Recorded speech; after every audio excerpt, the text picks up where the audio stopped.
That's a lot of weight.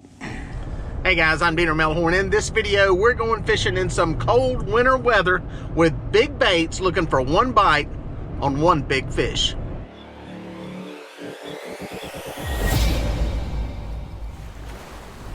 Yeah guys, rolling down the road on a cold winter day. It's about 43 degrees this afternoon. Going out actually in the afternoon. Got a few hours that I'm gonna fish. Going out with big baits, looking for a big fish, looking for a big bite. Got some crappie carcasses left over for some, from some guide trips that I've been on. So they're legal to use here in North Carolina, as long as you meet the length and creel limits, and we're doing that with what we got. So we're gonna put them out and see if there's any big fish biting. My son and I were out here yesterday crappie fishing, trying to put together a video, and it was brutally windy. We had a front come through, had some rain, and brought some colder temperatures. It brought these lows that we're having today. So that video didn't happen because it was hideous. We caught some perch, but it was tough to get on any fish. So anyway, today it's a lot better, a lot calmer, a lot less wind, and hopefully we can find that one fish we're looking for.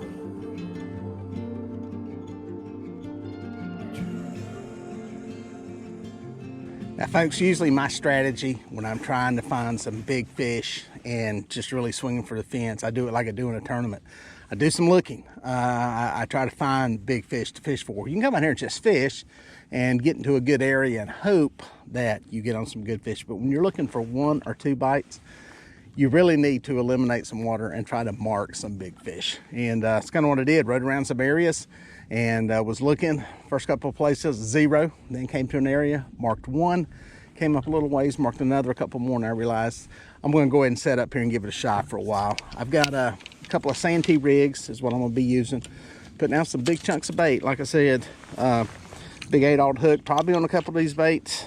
I may need to be using a stinger hook, and I may tie some up. I got 3 rigs tied up with these bigger hooks and these big corks on these santee rigs. But I may tie up a couple of Carolina rig, double hook, stinger rig kind of setups, and just put some of these baits on the bottom because they are big. Like I said, guys, these are the baits I got. These are crappie we cut the sides off of. Some perch we cut the sides off of. We can put those out in just pieces. Another big perch bait. Then some more crappie. These are legal. As long as you put them out like this, they can measure them, see that they're legal size, and you definitely don't have the creel limit in that bag. So we're good to go. We're gonna see what we can get into here.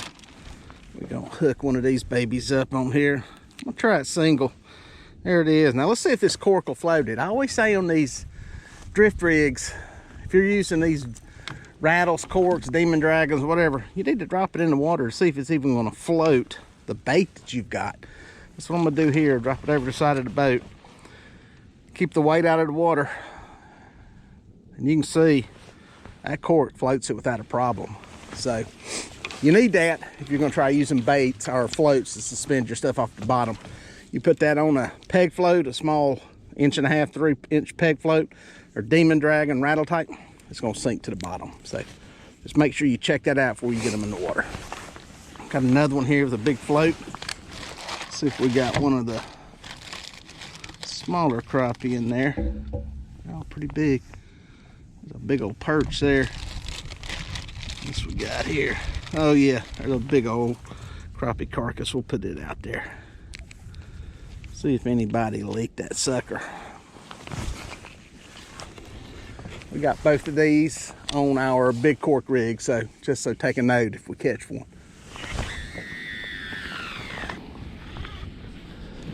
And what I may do is cut the heads off some of these perch. Put these perch out there, some smaller baits. Put one more over here to the deep water. Put a little heavier sinker on here. Float. Okay, let's put that whole crappie out there. Oh. Swing for the fences, folks. Swing for the fences. All right, guys, I think what I am going to do is take one of these santee rigs off, maybe 2 of them, and put on a Carolina style rig with a stinger hook. Like I said, some of these baits are really, really long, so I'm gonna put one of these stinger hook rigs on there, and I'll show you how I tie it, how I put it together. It's pretty simple. So what you're gonna need some monofilament leader. You're gonna need your sinker on a sinker slide preferably, or you can use a regular egg sinker, a couple of hooks, and a swivel. What I'm gonna do is pull off a pretty decent size of this, just so I got room to mess with it. And what I do is I pull line through here. I'm basically going to do a double snail, but instead of having a short piece up here like I normally would, I'm going to leave more to put a stinger in there. You can adjust this depending on how big your bait is, but I will just wrap this through here like normal. 5 or 6 wraps around there. Then I'll pull it tight just like I would normally, but I've got a piece sticking off here at the end that I can put another hook on.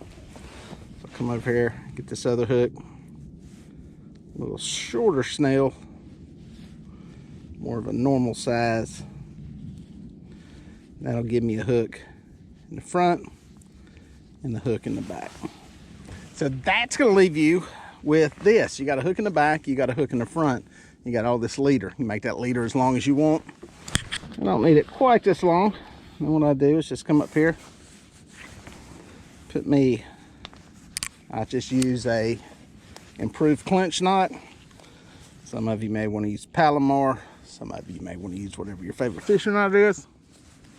But this is the one that works for me. And I trim all this stuff up. Then I'm coming on to here, taking that sinker slide, putting it on the line. Some people like to use a swivel, or a bead.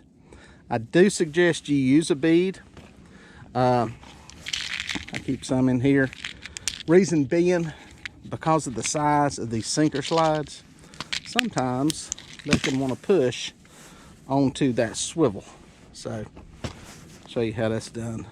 Basically run your line back through your sinker slide, and you can always put that sinker slide on later or take it off if you want to. But I put that little bead on there. Hit that sucker. Boom. And that keeps that from crushing up on this.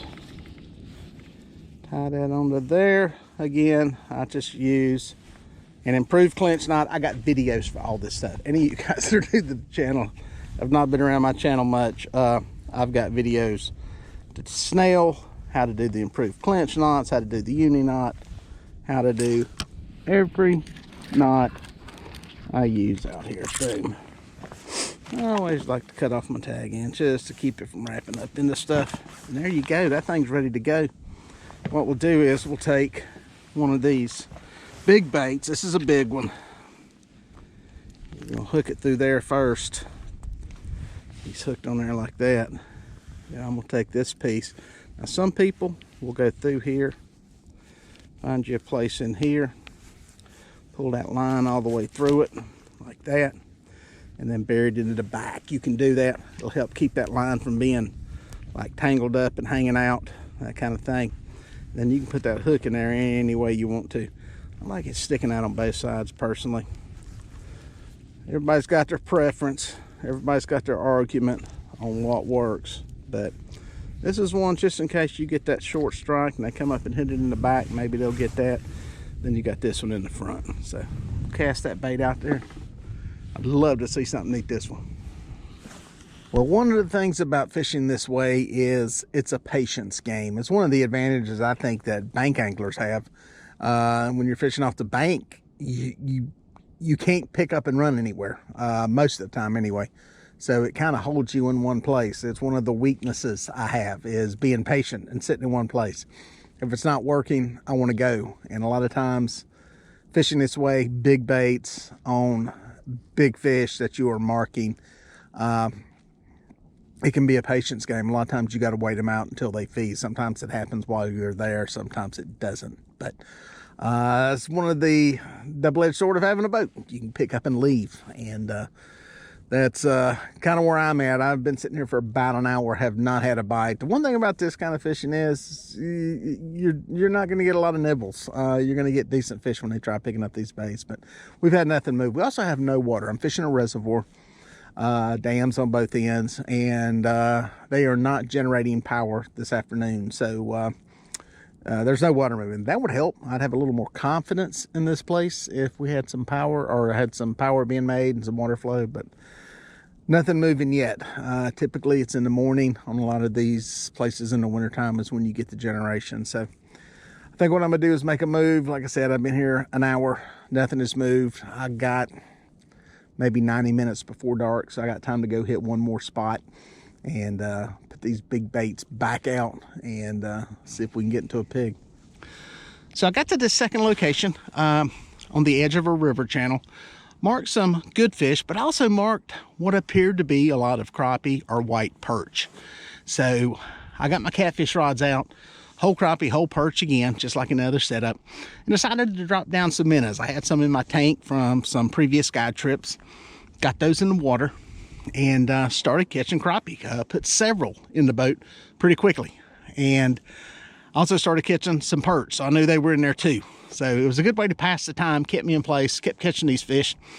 And while I was messing with one of them, I looked over my shoulder and I seen a rod start to go, and it was that classic big blue bite where it starts out slow and rapidly accelerates and starts sucking line. There he goes, there he goes, there he goes. That is the bite we've been waiting on. That is the bite we've been waiting on. It's a good fish. Good fish. Right here at dark. We're sitting there actually catching some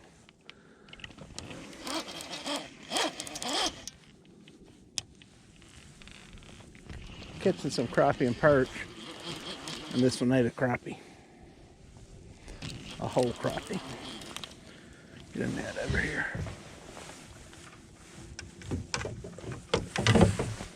Alright. I'm gonna try to play this fish to this side of the boat and hope I don't tangle him in this other line.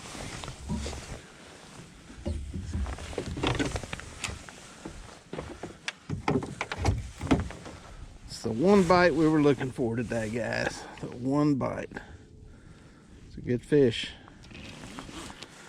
Real good fish.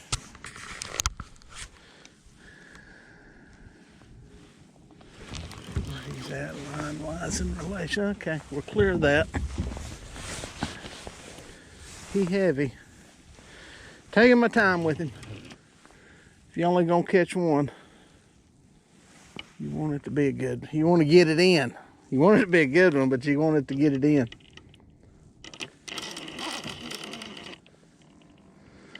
Back in that drag. It's a lot of fish. A lot of fish.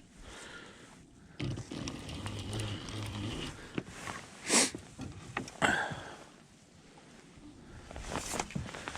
him over to this side of the boat where we can play the game. Catfish Pro Reel, ugly stick catfish rod.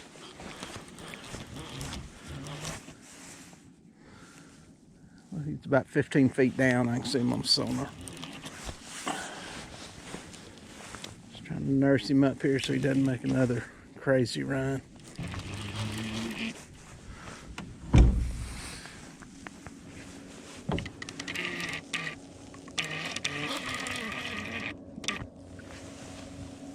That's a lot of weight. That's a lot of weight.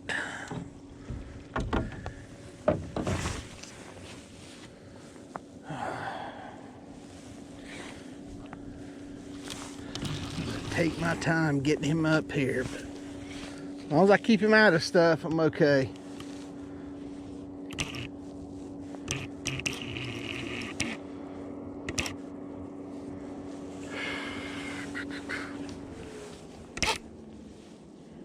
Big fish.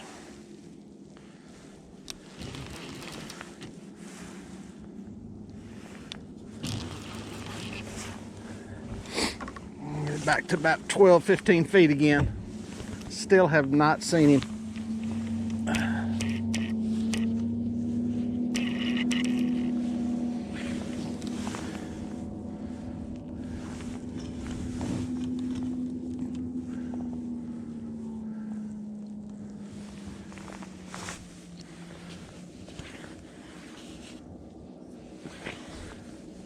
The heavy fish. I just do not want to pull a hook on this sucker.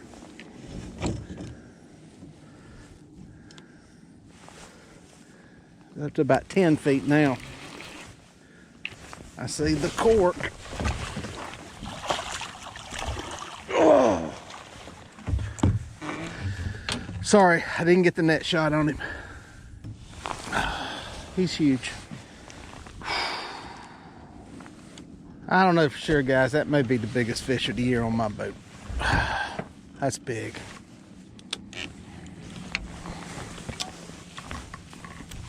I have to get a scale on this one.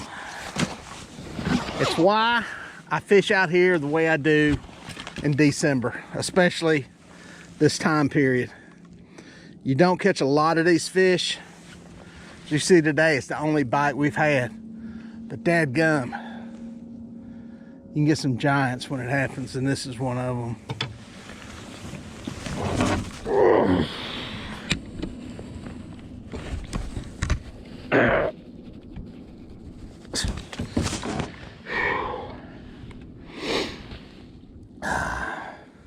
I'm trying to make it way more than 60. I don't think he's going to. Reset that. Get one more just to make sure.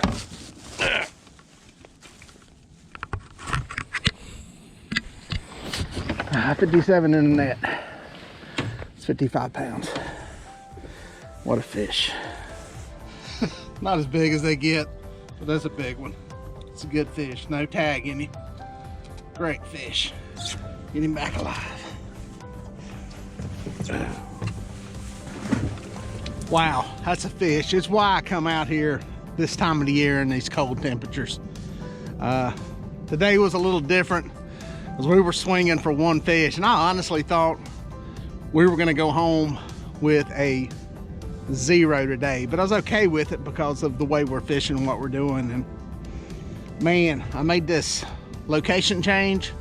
I started catching some crappie and some perch in here. There was a lot of food around. And just so happened I put him out a whole crappie to eat, and he ate it. That's a big fish. 55 pounds, 57 in the net.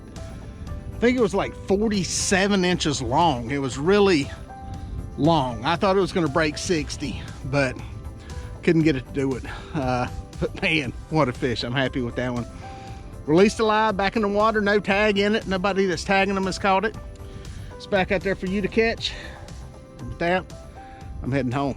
Well, folks, if you made it this far, thank you for watching. Here are a couple more videos that I think you're gonna like.